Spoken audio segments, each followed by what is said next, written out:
सभी को नमस्कार। हाँ, आप सभी का कलाम RAS एकेडमी के डिजिटल प्लेटफॉर्म पे स्वागत है। हमने पिछली कक्षा में हमारी जो क्लास हुई थी उसमें हमने 2013 मुख्य परीक्षा के 2 मार्क्स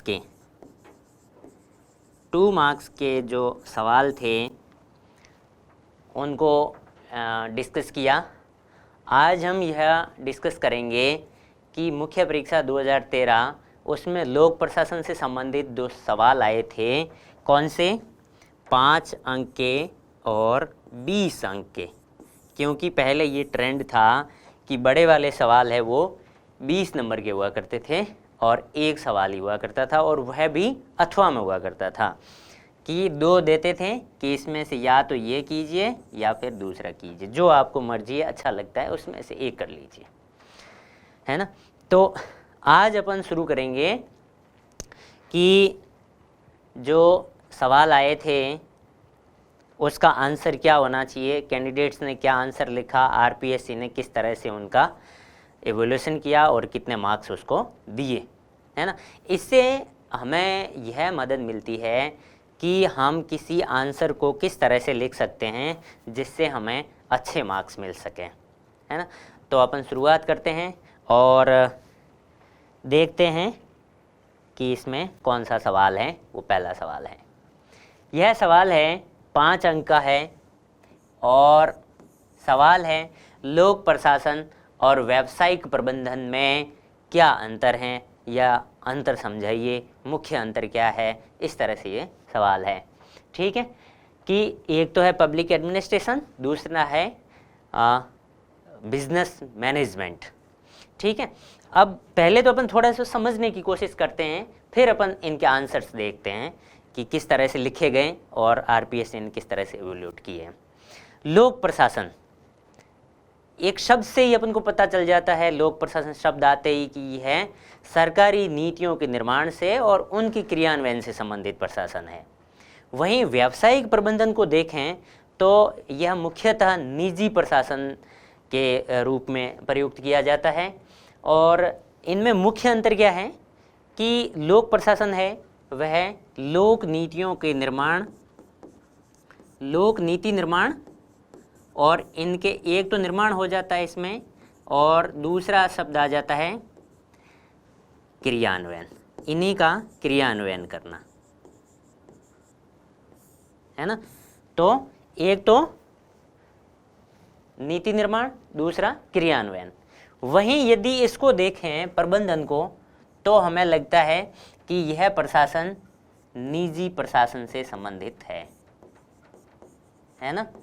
निजी प्रशासन, जैसे कोई कंपनी का प्रबंधन करना है। दूसरा यह कि लोक प्रशासन है वह जन कल्याण से संबंधित है। सीधा सीधा हम जैसा कि वर्ड से ही अनुमान लगा सकते हैं कि यह जन कल्याण से संबंधित है और लोगों की समस्याओं से संबंधित और उनका समाधान करने से संबंधित है। यानी इसका जो सरोकार है वो सरकारी नीतियों से संबंधित है, जबकि इसका सरोकार है वह है व्यवसाय का प्रबंधन करना और लाभ अर्जित करना, जबकि यहाँ लाभ अर्जित करने का कोई उद्देश्य नहीं होता है। तो हम इस पे डिस्कशन करेंगे और आंसर्स किस तरह से लिखे गए हैं इस बारे में भी देखते हैं अगली स्लाइड में।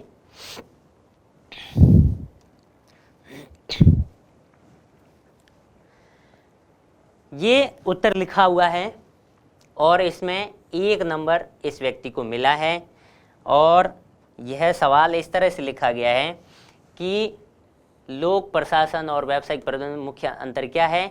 लोक प्रशासन का कार्य क्षेत्र व्यापक होता है। पहला क्या लिखा इसने, क्षेत्र, पहला लिखा क्षेत्र। दूसरा, जबकि व्यावसायिक प्रबंधन का संकुचित होता है, एक अंतर लिख दिया। दूसरा, लोक प्रशासन का उद्देश्य है वो लोक कल्याण से संबंधित होता है, वहीं व्यावसायिक प्रबंधन का उद्देश्य लाभ कमाना होता है। ठीक है। तीसरा, कि लोक प्रशासन में जनता की भागीदारी होती है और जबकि उसमें विशेषज्ञ होते हैं। यदि ये यहाँ इस तरह से, ये भी सही है, लेकिन यदि यह इस तरह से लिखा जाता कि विशेषज्ञ की जगह नौकरशाही को लिया जाता कि लोक प्रशासन में नौकरशाही होती है, जबकि इसमें पेशेवर नौकरशाही होती है, मतलब वो प्रोफेशनल होते हैं, है ना, और पोस्ट कॉर्प के पूरे नियमों का क्रियान्वयन किया जाता है। ठीक है, अगले कैंडिडेट ने क्या लिखा है, लोक प्रशासन तथा व्यावसायिक प्रशासन के प्रबंधन के बीच में अंतर। पहला लिखा है लोक प्रशासन सार्वजनिक हित के उद्देश्य से काम करता है, जबकि व्यावसायिक प्रबंधन निजी हित में होते हैं।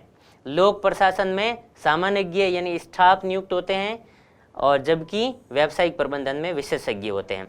अब एक हिसाब से देखा जाए तो पहले जिस कैंडिडेट ने लिखा था थोड़ा ब्रॉड लिखा था, लेकिन एक बात का यहाँ ध्यान रखें कि लिखा तो काफ़ी था, लेकिन क्या हुआ कि इसने जो मुख्य अंतर थे, मुख्य अंतर लिखे हैं, जबकि उसमें थे पहले कौन से लिख दिए, गौण अंतर लिख दिए। ठीक है, और कई सारे लिख दिए। अब दूसरा प्रभाव, दूसरा अंतर ये रह गया कि इसका प्रेजेंटेशन था ना वह पॉइंट्स में है, तो और उसका एक पैरा बनाकर लिखा गया था।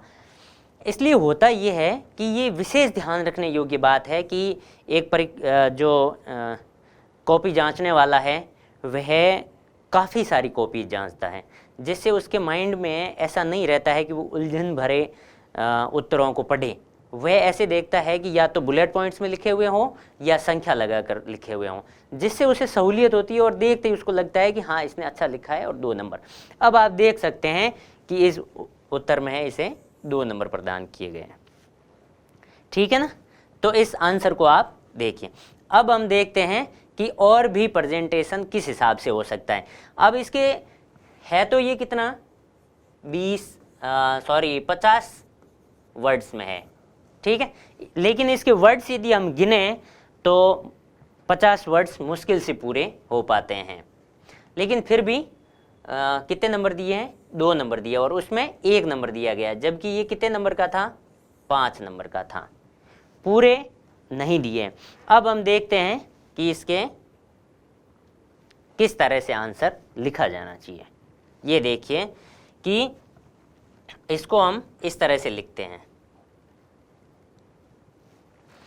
पहला लोक प्रशासन इधर लिख दिया और व्यावसायिक प्रबंधन है वह इधर लिख दिया। ठीक है, एक प्रेजेंटेशन की बात है। फिर अपन पॉइंट्स लिखते हैं, उस पॉइंट्स में 5 अंक का है तो 5 पॉइंट्स तो कम से कम अपने होने चाहिए। ठीक है, तो पहला क्या लिखा है, मुख्य उद्देश्य, उद्देश्य लिख दो। ठीक है, यह बात हुई उद्देश्य की, यानी यह क्षेत्र तो आने ही चाहिए, उद्देश्य क्षेत्र आना चाहिए। ठीक है, फिर किस क्षेत्र और कहाँ काम करता है, यानी ये सरकारी और निजी क्षेत्र में काम करता है। ठीक है, तो ये कुछ चीज़ें इम्पोर्टेंट है जो आनी ही चाहिए। जैसे अब देखते हैं अपन, उद्देश्य है वह जन कल्याण का है और यह है लाभ प्राप्ति का, सीधा सीधा हम देखें तो यह। दूसरा, यह सरकारी कार्यों से संबंधित है और इसका सरोकार है वो निजी संस्थाओं से संबंधित है।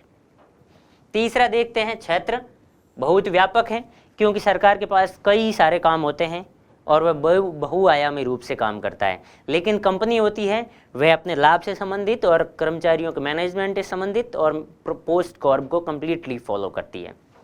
ठीक है, तो इसका क्षेत्र भी कंपनी तक या किसी संस्था तक ही सीमित रहता है। फिर नौकरशाही द्वारा संचालित है यह, है ना, इसमें नौकरशाह है, ब्यूरोक्रेट्स हैं जैसे सचिव, मुख्य सचिव, IAS, RAS, फिर और भी जो भी स्टाफ है वो। और इसमें क्या होता है, पेशेवर कर्मचारियों द्वारा संचालित होता है, यहाँ प्रोफेशनल्स होते हैं। फिर 5वां अंतर है, शासन के प्रति उत्तरदायित्व होता है इनका, है ना। एक नया क्षेत्र आ गया, रेस्पॉन्सिबिलिटी या उत्तरदायित्व किसके प्रति है, तो इसमें उत्तरदायित्व किसके प्रति आ गया, शासन के प्रति। और यहाँ उत्तरदायित्व है वह संगठन के प्रति उत्तरदायित्व होता है इनका। और फिर अंतिम है, राजनीतिक गतिविधियां शामिल होती है इसमें, है ना। और इसमें राजनीतिक गतिविधियां शामिल नहीं होती है, सिर्फ व्यावसायिक गतिविधियां शामिल होती है। जैसे अब उदाहरण भी लिख दिया, तो भारत का प्रशासन है ना, लोक प्रशासन, जैसे इसमें अंतर आ गया एप्पल कंपनी या कोई भी कंपनी आप डाल सकते हैं। ये देखिए आंसर, इस आंसर और इस फॉर्मेट में इस प्रेजेंटेशन के हिसाब से आप आंसर लिखते हैं तो आपको बेशक कितना भी वो है करेगा तो आपको 3.5 से ऊपर नंबर दे सकता है। इवन यहाँ तक संभावना है कि वो 4 नंबर भी आपको दिला सकता है, इस तरह का प्रेजेंटेशन। ठीक है, अब आपको समझ में आ गया होगा कि प्रश्न का उत्तर किस फॉर्मेट में लिखा जाना चाहिए और आगे स्टूडेंट्स ने गलतियां की है उनको फिर से हमें नहीं करनी है ना। और जैसा एक उक्ति भी है कि यार ज़िंदगी में आप कितनी गलतियां करोगे, दूसरों ने जो गलतियां की है उनसे सीखो, यदि आप खुद गलतियां करोगे तो आपकी ज़िंदगी है वो कम पड़ जाएगी। इसलिए इन्होंने जो गलतियां की है उन गलतियों से सीख लो और आपको समझना है कि मेरा प्रेजेंटेशन और मेरे पॉइंट्स और मेरा आंसर है बहुत सटीक होना चाहिए, तभी आपको बहुत अच्छे मार्क्स दिला सकते हैं और आपको बड़े ओहदे पर पदासीन किया जा सकता है। अगला सवाल, एक मैकग्रेगर विद्वान हुए, उन्होंने एक थ्योरी दी थी एक्स वाई सिद्धांत, एक्स और वाई सिद्धांत, एक एक्स था और दूसरा वाई सिद्धांत। इसकी क्या है, सवाल है कि तुलना करनी है और सरकारी संगठनों में कौन सा सिद्धांत अधिक प्रासंगिक है यह दिखाना है। ठीक है, अब एक्स और वाई सिद्धांत के बारे में अपन थोड़ी सी जानकारी करते हैं कि एक्स और वाई सिद्धांत क्या है। अब जो एक्स सिद्धांत है वो ये मानता है कि मानव, मनुष्य या प्राणी या इंसान जो भी कह लें, वह क्या है, कामचोर है। इनको क्या कहते हैं, कामचोर है, काम नहीं करना चाहता। ठीक है, अपनी रेस्पॉन्सिबिलिटी नहीं लेना चाहता। ठीक है, और इसको काम कैसे करवाया जा सकता है, भय दिखाकर। इसको भय दिखाइए, डराइए, है ना, धमकाइए, तभी वह काम करता है। यह जो सिद्धांत है वह सरकारी संगठनों या जो निजी कंपनियां, उनके कर्मचारियों पर रिसर्च के बाद इन्होंने लिखा था। ठीक है, और वाई सिद्धांत क्या कहता है, वाई सिद्धांत ये कहता है कि मनुष्य है उसको अवसर देने चाहिए विकास के, है ना, अवसर देना चाहिए, वह खुद विकास करे और वह अच्छा काम करता है तो उसको पारितोषिक दिया जाना चाहिए, है ना, उसको समझा कर उसका अच्छी तरह से गाइडेंस करके उसको काम में लगाना चाहिए। ठीक है, तो इनमें तुलना करनी थी, कुछ पॉइंट्स लिखने थे। ठीक है, और फिर बताना था कि सरकारी संगठनों में कौन सा सिद्धांत है वह अच्छा है। अब देखिए, एक सिद्धांत है एक्स जिसमें हम हर व्यक्ति को कामचोर, निठल्ला, निकम्मा मानते हैं और उसको भय से दबा कर रखते हैं। फिर वह एक मशीन बन जाता है, उसका पहलपन या फिर सक्रियता और ईमानदारी, रेस्पॉन्सिबिलिटी तो आ जाती है, लेकिन वह अपने आप को विकसित नहीं कर पाता है या फिर पहल नहीं कर पाता है, वो एक मशीन के रूप में चला जाता है। जबकि वाई सिद्धांत है उसमें मौका दिया जाना चाहिए उसके खुद के विकास का, और वह उसका सही तरह से गाइडेंस, पर्यवेक्षण, नियंत्रण जो भी है वो किया जाना चाहिए, जिससे वह अच्छी तरह से काम कर सकें, है ना, और संस्थान को अधिक से अधिक लाभ दिला सकें। तो वाई सिद्धांत को हम ज़्यादा प्रेफर करेंगे कि वाई सिद्धांत है उसको सरकारी संगठनों में लागू किया जाना चाहिए। अब आप यह भी कह सकते हैं कि वाई क्यों सर, हम तो एक्स सिद्धांत का लिखेंगे, लेकिन एक्स सिद्धांत से आपकी जो एक मानसिकता है वह उस इवेल्युएटर के सामने जाएगी कि वास्तव में ये इस तरह की नीतियों का समर्थन क्यों कर रहा है ना। तो हमें ऐसी नीतियों का समर्थन करना है जो वास्तव में धरातल पर होनी चाहिए, उस तरह की, है ना। तो इसका आंसर कैंडिडेट्स ने कैसे लिखा है अपन देखते हैं। ये सवाल लिखा है, इसमें 1.5 नंबर दिया गया है। ठीक है, अब क्या लिखा है कि एक्स सिद्धांत क्या है। अभिप्रेरणा के एक्स व वाई सिद्धांत मैकग्रेगर ने दिए थे। ठीक, लिखने की तो वैसे आवश्यकता नहीं थी, एक लाइन में लिख सकते हैं ताकि भूमिका से पता चल सके इनको कि वास्तव में इनको नॉलेज है या नहीं है इस बारे में। फिर एक्स सिद्धांत अमानवतावादी है, ये भी बात ठीक है, लेकिन इतनी भी ठीक नहीं है कि कामचोर और इस तरह की चीज़ों के नज़दीक चला जाए। इस तरह का कीवर्ड्स वही आना चाहिए था जिसमें व्यक्ति को कार्य के लिए प्रेरित करने हेतु दंड का प्रयोग करना चाहिए, जबकि वाई सिद्धांत मानवतावादी है तथा यह बताता है कि मनुष्य में कई क्षमताएं होती हैं, बस उन्हें प्रोत्साहित करने की ज़रूरत है जिससे कार्य सुगमता से हो। ठीक है, काफ़ी चीज़ें सही लिखी हैं, काफ़ी नज़दीक तक लिखी हैं। फिर सरकारी संगठनों में दोनों संगठनों का सम्मिश्रण होना चाहिए जिनका परिस्थिति के अनुसार प्रयोग हो सके। अब इस कैंडिडेट्स ने क्या किया कि न तो वाई का पक्ष लिया न एक्स का पक्ष लिया। इसने कहा कि दोनों का मिश्रण होना चाहिए परिस्थिति के अनुसार। यदि कोई काम कर रहा है तो ठीक है, बढ़िया बात है, वाई सिद्धांत है उसको लागू कर दो, जबकि यदि काम नहीं कर रहा है तो वहाँ एक्स सिद्धांत को लागू कर दो। लेकिन जहाँ तक है कि दोनों में से पूछा गया है कौन सा सिद्धांत अधिक प्रासंगिक है, मतलब इस पर जोर दिया है अपन। अब इस स्थिति में अधिक पर एक तरफ तो अपन को झुकाव रखना ही पड़ेगा, है ना, भले एक्स पे रखो भले वाई पे रखो, और उसका छोटा सा एक रीजन आप दे सकते हैं। तो हालांकि पूर्ण आंसर नहीं है, 1.5 नंबर दिया है, इसके अनुपात में दिया गया है। ठीक है, इस तरह का आप लिखोगे तो आपको उत्तर देंगे। यदि आप इस तरह से तुलनात्मक रूप से करते हुए देते हैं तो आपको अधिक नंबर भी मिलने के चांसेज हैं। अब देखते हैं एक्स और वाई सिद्धांत, इसकी तुलना, ठीक है, दूसरे कैंडिडेट ने की है। मैकग्रेगर के एक्स और वाई सिद्धांत दिए हैं और एक्स सिद्धांत नकारात्मक है, ठीक है, लेकिन किस दृष्टिकोण से ये नहीं लिखा। इससे अभिप्रेरणा के लिए भय, धमकी, निंदा, वेतन कटौती आदि का प्रयोग करते हैं। ठीक है, आंसर मतलब इसने लिख दिया, लेकिन प्रेजेंटेशन सही नहीं है। प्रेजेंटेशन अपना बिंदु में और इस तरह से होता तो अच्छा रहता, एक्स के हो जाते और इधर वाई के पॉइंट्स हो जाते। ठीक है, वाई सिद्धांत है वह सकारात्मक है, इसमें प्रदर्शन, पुरस्कार, वेतन का प्रयोग, वर्दी का प्रयोग आदि करते हैं और संगठनों में वाई सिद्धांत अधिक प्रासंगिक है। इसने सही लिख दिया। तो पिछले कैंडिडेट के समथिंग यह भी परिभाषा है, लेकिन पिछले कैंडिडेट को 1.5 दिए गए थे और इसको वो है 2 नंबर दिए गए हैं। अब इसने मेहनत अच्छी की है, लिखने की भी कोशिश अच्छी की है, बट इसने प्रेजेंटेशन सही नहीं किया। अब आप समझ लीजिए प्रेजेंटेशन के कितने नंबर मिलते हैं, क्योंकि पॉइंट्स तो वही थे ना, पॉइंट्स तो वही है जो बुक में दिए गए हैं या वास्तव में सिद्धांत में दिए गए हैं वो है, लेकिन यहाँ प्रेजेंटेशन सही नहीं है। अब इतनी रामायण को सही ढंग से वह जांचने वाला नहीं पढ़ेगा भी तो उसको पॉइंट्स में चाहिए तो वो अच्छा लगता है। ठीक है, आगे देखते हैं कि किस तरह से लिखा जाना चाहिए। अब देखिए एक्स सिद्धांत और वाई सिद्धांत क्या कहता है। विचारधारा क्या है, पहला लिख दिया विचारधारा, व्यक्ति को भय दिखाकर काम में लेना। पहली विचारधारा में यह है कि भय दिखाकर, भले वो आदमी सही भी है और काम करना चाहता है फिर भी उसको भय दिखाओ। वाई सिद्धांत में है कि व्यक्ति को विश्वास का अवसर प्रदान कर काम में लेना। ठीक, दूसरा दे दिया मनुष्य पशु तुल्य माना जाता है कि गधे की तरह उसको लाद दो और चलाने दो।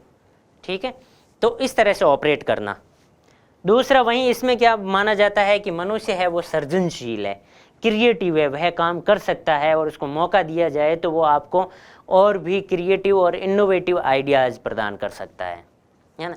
फिर तीसरा है बाह्य नियंत्रण का कठोर पर्यवेक्षण और अधिक विश्वास, लेकिन इसमें क्या है, स्वयं नियंत्रण और स्वयं निर्देशन का महत्व दिया गया है कि खुद ही नियंत्रण करेगा और खुद।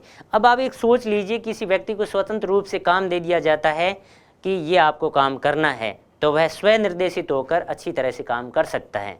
यदि उसको भय दिखाकर कि आपको ये काम करना ही होगा तो वह थोड़ा सा काम तो करेगा लेकिन उसमें भी कहीं गलत करने की कोशिश करेगा, वह उच्चाधिकारी की पालना को नकारने की कोशिश करेगा। काम तो कर लेगा लेकिन कहीं न कहीं कमी छोड़ के आ जाएगा। ठीक है, और इसमें पहल का अभाव है कि कोई पहल नहीं, जैसा कहा जाता है वैसा काम कीजिए, इसमें है वो पहलपन को अधिक प्रोत्साहन दिया जाता है। अब तुलनात्मक रूप से सरकारी संगठनों में वाई सिद्धांत वह अधिक महत्व और प्रासंगिक है। अब चीज़ें वही थी, उन्हीं कैंडिडेट्स ने आसपास लिखा था और यहाँ भी लिखा गया है। अब इसमें क्या करना है, प्रेजेंटेशन मुख्य बात है। क्या करना था प्रेजेंटेशन में कि इधर पॉइंट्स लिखने थे, 3-4 पॉइंट्स लिख दिए, 3-4 पॉइंट्स इधर लिख दिए, लाइन खींच दी, बस ये प्रेजेंटेशन हो गया। पढ़ने वाले ने अच्छी तरह से पढ़ के यहाँ इस तरह का आंसर में बढ़िया आंसर मार्क्स दे सकता था। वह कम से कम 3.5 से ऊपर मार्क्स यहाँ आपको दिला सकता है। ठीक है, अगला सवाल देखते हैं। अगला सवाल है, नेतृत्व एक नेता, अनुयायी एवं परिस्थिति का समंजन है, टिप्पणी करें। कि नेतृत्व जो अवधारणा है उसमें नेता, अनुयायी और परिस्थिति जरूरी है। अब एक स्थिति सोचिए कि नेता तो है लेकिन उसका कोई अनुयायी नहीं है। ठीक है, नेता तो है लेकिन इसके अनुयायी 0, कोई नहीं। क्या आप इसको नेता कह सकते हैं? नहीं कह सकते, है ना। दूसरा, अनुयायी तो है लेकिन यहाँ अनुयायी है लेकिन नेता नहीं है। क्या ये नेतृत्व है? नहीं है ना, क्योंकि ये अनुयायी है वो सब बिखरे हुए रहेंगे, न तो इनकी कोई विचारधारा होगी और न इनका कोई एक गुट होगा, बल्कि ये अपनी अपनी ढपली, अपनी अपनी राग के अनुसार चलेंगे। ठीक है, फिर है कि एक और लाइन दे दी कि परिस्थिति का समंजन है। कोई परिस्थिति क्रिएट नहीं होगी तब तक नेता है वो नहीं बन सकते। जैसे मान लीजिए, हाँ, एक ये भी हो सकता है कि किसी के पास पहले से ही नेतृत्व है, वो उसमें चलता रहता है। जबकि हम देखते हैं कई बार हमने नेताओं को बनते हुए देखा है। कैसे कि एक ऐसी परिस्थिति है कि बेरोजगारों का संघ है जो पीड़ित है कि भर्तियों में पेपर आउट्स हो जाते हैं, या फिर कि इसमें ऐसा होता है कि आरपीएस इन सवाल दिए उसमें से डिलीट कर दिए। ठीक है, इस तरह की कई समस्याओं से बच्चे पीछे रह जाते हैं। फिर क्या होता है कि इनका एक गुट बन जाता है, उनमें से एक नेता बन जाता है। ये एक परिस्थिति क्रिएट हुई और परिस्थिति से नेता का निर्माण हो गया। इसी तरह की यदि कहीं और समस्या है, पेयजल की समस्या है, काफ़ी लोग हैं वो एसडीएम ऑफिस के सामने जाते हैं और वहाँ जाकर हो हल्ला करते हैं, उनमें से एक नेता बन जाता है, वो अपनी मांगे रखता है, वो उनसे मिलता है, एक शिष्टमंडल बनाता है, फिर इस तरह से करके करते करते वह आगे आगे बढ़ते जाता है। ठीक है, तो एक परिस्थिति का समंजन भी हो गया, है ना। तो नेतृत्व क्या है, इस तरह से हम इसको एक डायग्राम में भी बना सकते हैं। ये नेतृत्व है, इसमें क्या क्या होगा, नेता होगा और अनुयायी होंगे और एक परिस्थिति भी होगी। इन सभी का समंजन है वह नेतृत्व है। इस तरह का डायग्राम आप अपनी कॉपी में भी बना सकते हैं। ठीक है, देखते हैं आगे क्या आंसर लिखा गया है। अब देखिए, नेतृत्व में नेतृत्वकर्ता, मेरे को पेन बार बार चेंज करने पड़ रहे हैं, सॉरी इसके लिए, क्योंकि दिखते नहीं हैं। नेतृत्व में नेतृत्वकर्ता, अनुयायी और परिस्थिति आवश्यक तत्व है। ठीक है, पहली लाइन हेडिंग में अच्छी है कि इसमें नेता, अनुयायी और परिस्थिति आवश्यक है। यदि अनुयायी न हो तो नेतृत्व का कोई अस्तित्व नहीं होगा। ठीक बात है ना। फिर नेता व्यक्ति को परिस्थितियां ही बनाती हैं। जब कोई व्यापक स्तर पर समस्याएं या कोई अन्य परिस्थिति बनती है तो वहाँ नेता का अस्तित्व होता है। ठीक है, ये भी बात सही है। जैसे महात्मा गांधी को लिखना था, बट यहाँ महात्मा लिखा है। थोड़ा सा इस तरह की चीज़ों का ध्यान रखें, क्योंकि पढ़ने वाला भी इन चीज़ों से इरिटेट हो सकता है कि इन्होंने अभी मैनर्स के साथ में लिखना नहीं सीखा है। महात्मा को नेता, परिस्थितियाँ, अंग्रेज़ों का अत्याचार व अनुयायियों ने बनाया। अतः नेता अनुयायियों और परिस्थितियों से ही नेता बनते हैं। ठीक, काफ़ी सही बात लिखी है, लेकिन नंबर कितने दिए गए हैं? डेड, क्योंकि आपका प्रेजेंटेशन है वो अभी तक सही नहीं था, है ना। अब अगले कैंडिडेट ने क्या लिखा है वो देखते हैं। अगले कैंडिडेट को 3.5 नंबर दिए गए हैं। इसका मतलब कुछ अच्छा लिखा होगा। ठीक है, नेतृत्वकर्ता एक नेता होता है, ठीक, जिसके आदेशों का पालन उसके अनुयायी करते हैं, लेकिन नेता आदेश परिस्थितियों को देखते हुए देता है। ठीक है, यदि आदेश परिस्थिति के अनुकूल नहीं है तो अनुयायी उसके आदेश का पालन नहीं करेंगे। अतः नेतृत्व एक नेता, अनुयायी एवं परिस्थिति का समंजन है। अब यदि जो पिछले कैंडिडेट के लिखा हुआ आंसर और इस कैंडिडेट के आंसर को तुलना की जाए तो कुछ पॉइंट्स मिसमैच हो सकते हैं, इससे ज़्यादा की संभावना नहीं है, बल्कि पिछले कैंडिडेट ने अच्छा लिखा था। अब होता क्या है कि एक कॉपी मेरे पास आ गई, मैंने चेक कर ली, वही कॉपी यदि दूसरे के पास चली जाए तो उसके विचारों के अनुसार वह उस उत्तर को नहीं मान रहा हो तो उनमें डिफरेंस आ जाता है मार्क्स में। तो 3.5 नंबर दिए गए हैं। इस तरह से आप एक कॉपी को देख सकते हैं कि आंसर्स में कहीं न कहीं भिन्नता विचारों की एक मूवमेंट के कारण भी हो सकता है कि मेरे विचार कुछ अलग है इस आंसर पे और किसी सामने वाले के दूसरे हैं, तो आपको अलग अलग मार्क्स भी मिल सकते हैं। तो इसके अपवाद है, कोई इतनी ज़्यादा चिंता करने की आवश्यकता नहीं है। अब इसको कैसे लिखा जा सकता है देखते हैं। बिना अनुयायियों के नेतृत्व की कल्पना करना कठिन है, क्योंकि नेता या नायक केवल अनुयायियों तथा समूह पर ही अपने अधिकारों का प्रयोग कर सकता है। नेतृत्व की सफलता उस विशेष परिस्थितियों से भी प्रभावित होती है जिससे वह कार्य करता है, जिसमें वह कार्य कर रहा होता है। वहाँ की समस्याएं क्या है, वहाँ का समाज क्या है, वहाँ की समाज की मांग क्या है और वहाँ के अनुयायी है वो क्या चाहते हैं, लोग क्या चाहते हैं, तो उन परिस्थितियों में वह भी प्रभावित होता है। और परिस्थिति विश्लेषण महत्वपूर्ण भूमिका निभाती है। ठीक है, परिस्थिति विश्लेषण महत्वपूर्ण भूमिका निभाती। एक सफल नेता का व्यवहार हमेशा एक सा नहीं रहता है, वह भिन्न भिन्न परिस्थितियों में भिन्न भिन्न व्यवहार करता है। इस प्रकार कहा जा सकता है कि नेतृत्व एक नेता, अनुयायी और परिस्थिति का समंजन है। लेकिन अभी तक यह नहीं लिखा कि नेता का जिक्र इसमें भी नहीं लिखा है, सॉरी इसके लिए कि भूल गए हैं। ठीक है, लिखना। तो इसमें ये यदि डायग्राम बनाया गया है इस तरह से, परिस्थिति, नेता और अनुयायी, यह नेतृत्व है, तो इस तरह से बनाया है तो आपको 3.5 नंबर तक ले जा सकता है। ठीक है, इस तरह से अपने जो आंसर से एक छोटा सा मतलब आपको डालना होता है कि इसमें ट्रिक्स, जिससे कि आपके आंसर्स है उसमें कुछ मार्क्स की इंक्रीजिंग हो जाती है। अगला सवाल देखते हैं। अब आपसे ये पूछा गया है कि सुझाव देना है यहाँ पे। ठीक है, सुझाव किस बारे में देना है कि समाज में निर्बल वर्गों के प्रति लोक सेवकों को अधिक करुणामय बनाना है, संवेदनशील बनाना है और उनको दयावान बनाना है कि ये जो निर्बल वर्ग हैं इन वर्गों का विकास करना है और इनकी कई समस्याएं आती है तो इनको अच्छी तरह से सुनना है और पहले सुनना है। तो इसके लिए क्या सुझाव हो सकते हैं कि अपन देखते हैं कि प्रशिक्षण दिया जाता है लोक सेवकों को, तो उसमें प्रशिक्षण के दौरान भी सिखाया जाता है कि लोक सेवकों को आपको है उसके प्रति दयावान बने रहने की ज़रूरत है। दूसरा हम क्या कर सकते हैं कि इन लोक सेवकों को हम ऐसी मूवीज़ और फिल्म्स दिखा सकते हैं, है ना, इसमें कोई लिटरेचर पढ़ा सकते हैं, है ना।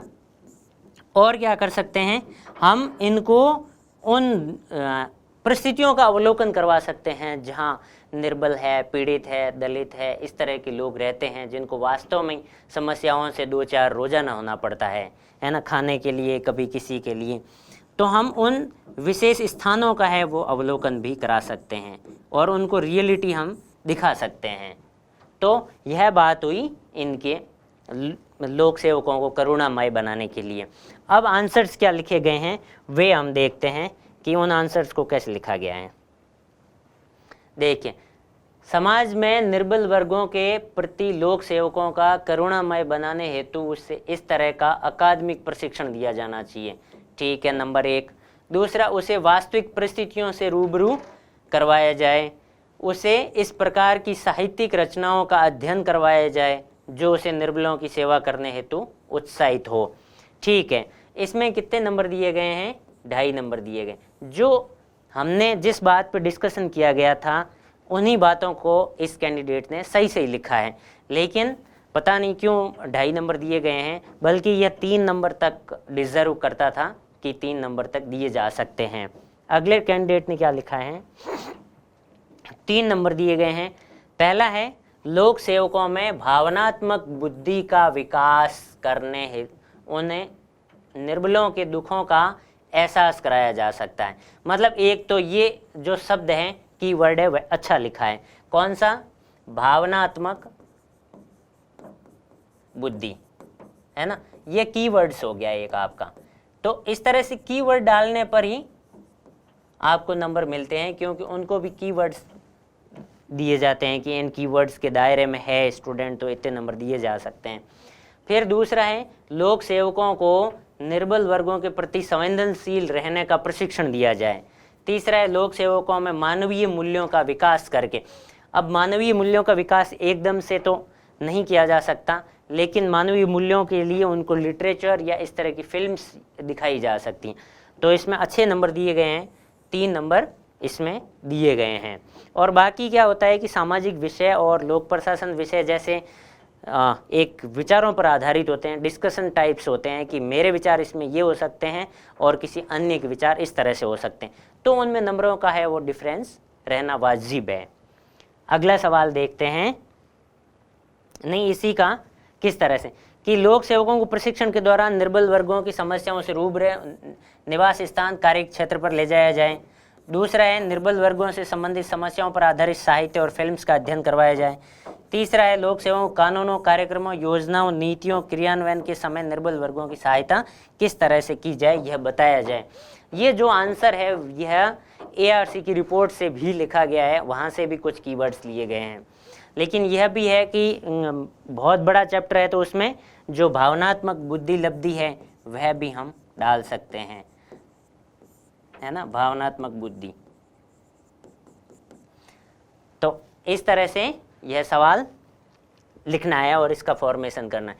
अगला सवाल अपना है, यदि आपको भारतीय लोक सेवकों के लिए नैतिक आचार संहिता का निर्माण करना है तो आप कौन से 5 जो सिद्धांत हैं उनको जगह देंगे या प्राथमिकता प्रदान करेंगे, है ना। अब आपको यहाँ खुली छूट दे दी कि 5 कोई ऐसे नियम लाने हैं या सिद्धांत लाने हैं जो नैतिक आचार संहिता निर्मित कर सकें, ठीक है।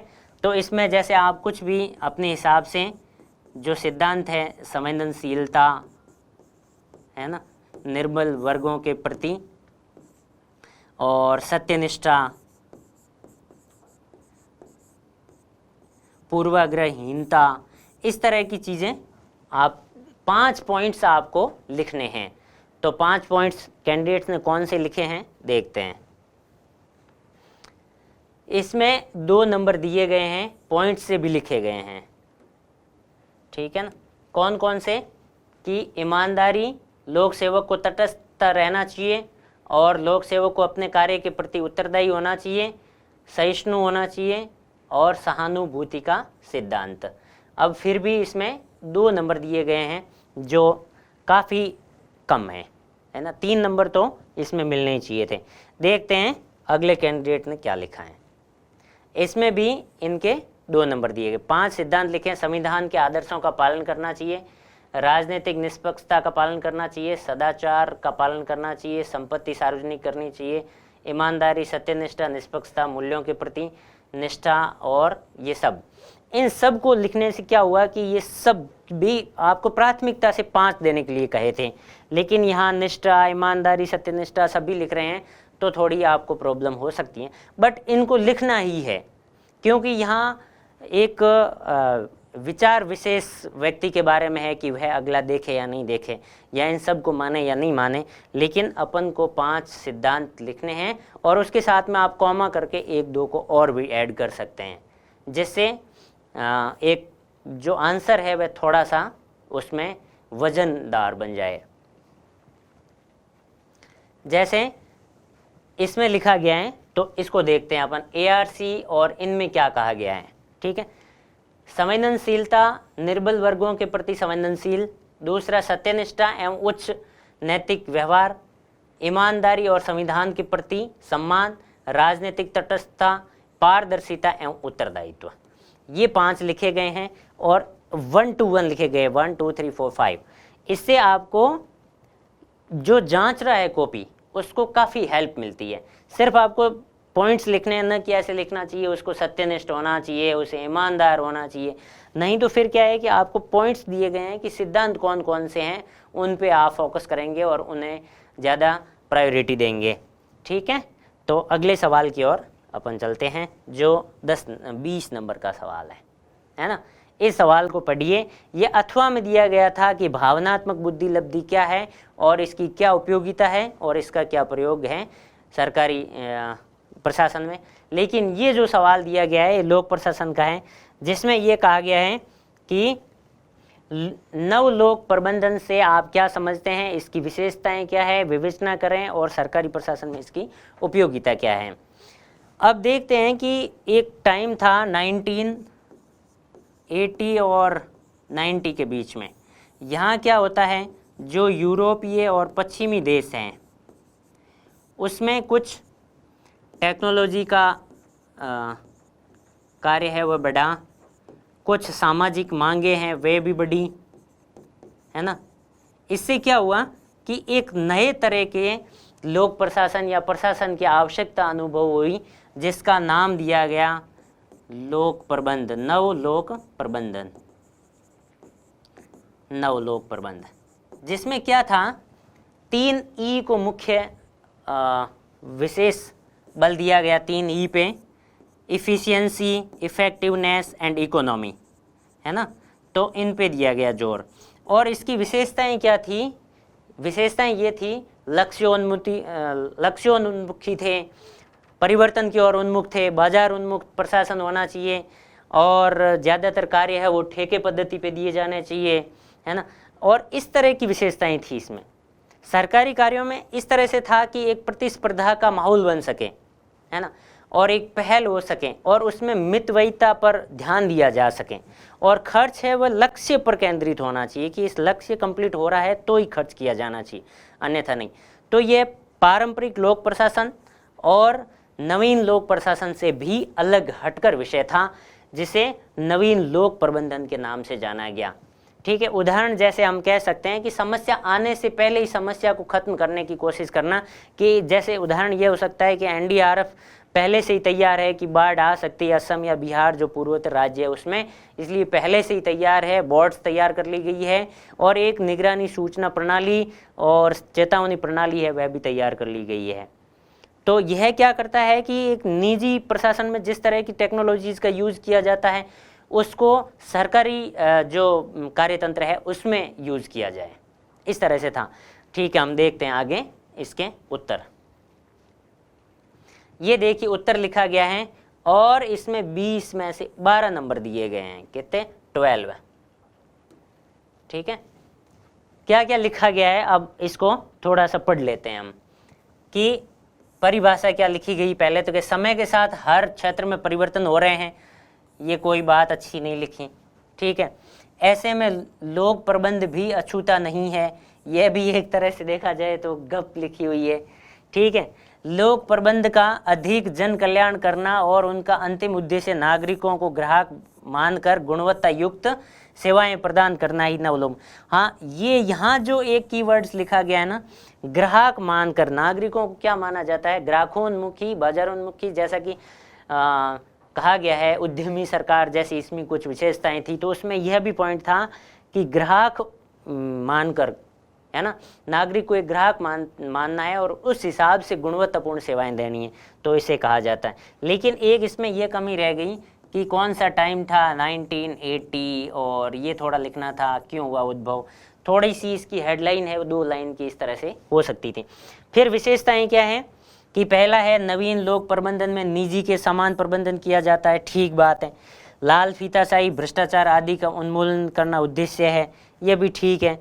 परंपरागत मूल्यों की अपेक्षा नवीन लोक प्रबंधन को अधिक समावेश किया गया है, यानी मूल्यों को अधिक लिया गया है इसमें। फिर लिखी गई है कि नागरिकों को ग्राहक मानकर गुणवत्तापूर्ण, इसी को ही रिपीट किया गया है। फिर इसमें निजीकरण को बढ़ावा दिया गया है, सरकार की कार्यकुशलता में वृद्धि करना।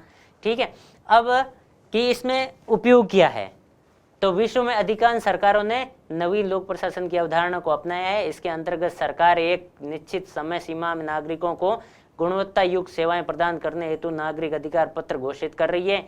इसके अलावा सरकारी कार्यक्रमों का निजीकरण करके सरकारी ग्राहकों को घाटे को कम किया जा रहा है, सूचना तकनीक का प्रयोग किया जा रहा है और सेवाएं उपलब्ध करा रही है। इस प्रकार नवीन लोग, अब इसमें उदाहरण तो ठीक है दिए गए हैं कि क्या क्या किया जा रहा है, कि इसमें कौन कौन से किए जा रहे हैं, लेकिन सवाल ये था कि उपयोगिता समझाएं कि इसका उपयोगिता क्या है ना।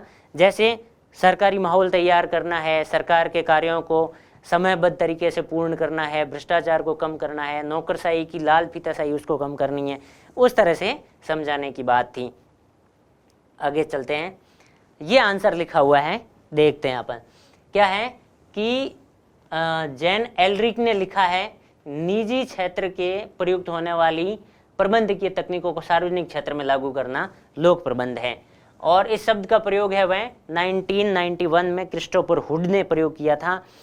और फिर इसकी विशेषताएं, और ये क्या है कि यह नीति के बजाय किस पर, प्रबंध पर या राज्योन्मुखी के स्थान पर बाजारोन्मुखी पर जोर देता है। राज्योन्मुखी मतलब कि राज्य के लाभ के लिए हमेशा काम करना, न कि नागरिकों के लिए इतना सोचना। ठीक है, फिर क्या विशेषताएं क्या है, नीति के बजाय प्रबंध, निष्पादक जो मूल्यांकन है उस पर जोर देना, कार्यकुशलता पर जोर देना, अर्ध बाजारों का प्रयोग और ठेके द्वारा जो प्रतिस्पर्धा है उसको प्रोत्साहन देना। फिर है लागत व्यय को कम करके लोक प्रशासन मितव्ययी बनाना कि कम से कम खर्चा आए और अधिक से अधिक काम को हम कर सकें।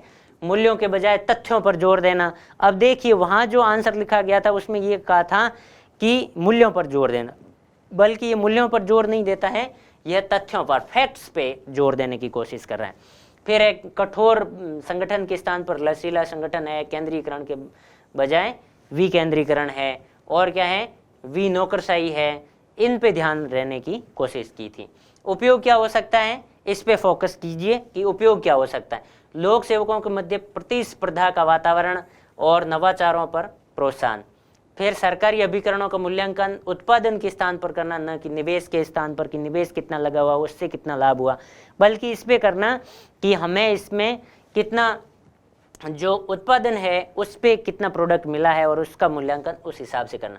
फिर है नियमों विनियमों पर बल देकर लक्ष्य पर बल देता है ना, लक्ष्यों पर बल देना संभव होगा। और फिर है सहभागी प्रबंधन को प्रोत्साहन, जैसे पीपीपी मॉडल है। फिर पैदा होने से पूर्व समस्याओं को रोकथाम, जैसे बाढ़ से पूर्व एनडीआरएफ की तैनाती। तो इन पे हमने डिस्कशन किया कि किस तरह के 2013 के बड़े वाले सवाल थे और 5 अंक के सवाल थे, 20 अंक के सवाल थे। और ज़्यादातर में हमने देखा कि 50% या 50% से कम नंबर दिए गए हैं, और कुछ सवाल थे जिसमें ठीक ठाक लिखा गया था तो 2.5 से 3 तक नंबर दिए गए हैं। बड़े वाले में जैसे 20 में से 12 नंबर दिए गए हैं जो 50% से अबव है, 60% के आसपास हैं।